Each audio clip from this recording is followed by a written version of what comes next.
Welcome, today I'm with me CUBOT P50 and I'll show you how to turn on Always On Display feature on this device.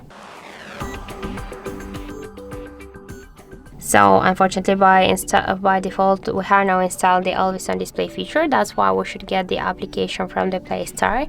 And now let's open the Play Store, and here in the search pool we should enter Muviz Edge app. And now we should get this first application. That's why I just tap to install, and after that wait just a couple of seconds while our application downloading and then installing on your device. After that, let's just tap here to open this app, click to draw our apps, and now select Muviz Edge. Here just click once on the switcher and tap twice to go back to the application. Then select AOD section and use one from these available tabs. For example, let's use this one. Just tap here to apply, and now let's just lock the device.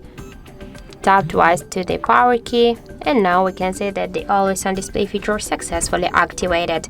So that's it. Thank you for watching, and if you find this video helpful, don't forget to leave a like, comment and to subscribe our channel.